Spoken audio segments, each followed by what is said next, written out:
Selamat petang, salam sejahtera. Isu hangat petang ini, audio Anwar Zahid, Presiden PKR hanya beri keterangan sebagai saksi. Berita sepenuhnya, Presiden Parti Keadilan Rakyat Datuk Seri Anwar Ibrahim dipanggil ke Bukitaman pagi ini hanya untuk memberi keterangan sebagai saksi berhubung klip audio dikatakan antara beliau dan Presiden UMNO Datuk Seri Dr. Ahmad Zahid Hamidi yang tular baru-baru ini.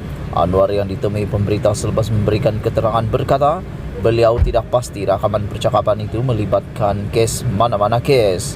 Saya dipanggil sebagai saksi dalam kes audio yang didakwa percakapan antara saya dan Ahmad Zahid. Jadi saya beri kerjasama kepada pihak polis yang menggunakan peruntukan 505B Kanun Keseksaan. Soalnya saya tidak tahu kes rasuah mana, kes ugutan mana, kes jenayah mana. Tapi saya beri kerjasama dan saya beritahu kalau ada pendakwaan, saya akan beri keterangan lengkap, kata Anwar. Ketua pembangkang tersebut mendakwa tindakan polis tersebut merupakan satu bentuk percabulan terhadap dirinya. Ini keterangan saksi, tapi masih percabulan. Kenapa mau saya datang ke sini sedangkan mereka boleh pergi jumpa saya di rumah dan pejabat? Jelas beliau.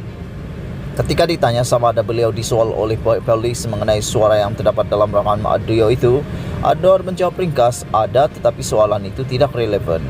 Dalam sesi berkenaan, Anwar sempat melontarkan beberapa soalan kepada pegawai penyiasat.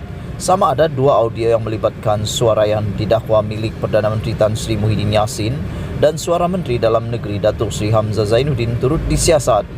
Saya sebut juga ada penyebaran meluas di media sosial mengenai audio rakaman yang didakwa suara Tan Sri Muhyiddin mengenai same of things.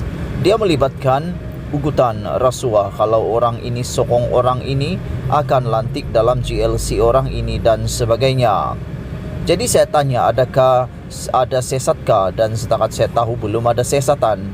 Jadi selalu ada dua darjat pemimpin dan orang bawahan. Dan terkini ada penyebaran audio yang didakwa suara Datuk Sri Hamzah Zainuddin mengenai mengatur orang mereka sebagai pegawai-pegawai kanan tertinggi polis.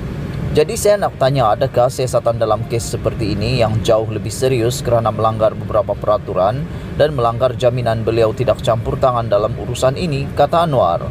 Anwar tiba di Bukitaman kira-kira jam 9.58 pagi dengan menaiki kereta Jaguar hitam. Kehadiran ketua pembangkang itu ditemani peguamnya Sangkara Nair. Media sebelum ini melaporkan rakaman audio perbualan dua individu yang mirip suara Ahmad Zahid dan Anwar yang tular sejak awal bulan ini akan disiasat jika pihak berkuasa menerima laporan. Ahmad Zahid dan Anwar menjadi tumpuan selepas rakaman audio perbualan yang didakwa mirip suara mereka tular di media sosial. Melalui audio berdurasi 4 minit 17 saat itu, turut kedengaran suara mirip Anwar memuji ucapan Ahmad Zahid dan Perhimpunan Agung UMNO PAU menerusi panggilan telefon. Menerusi rakaman sama, Anwar yang juga ahli Parlimen Port Dickson dikatakan mengakui tidak mengikuti PAU secara dekat selama 22 tahun. Sekian isu hangat pagi ini. Jangan lupa tekan butang subscribe dan kita jumpa lagi. Bye-bye.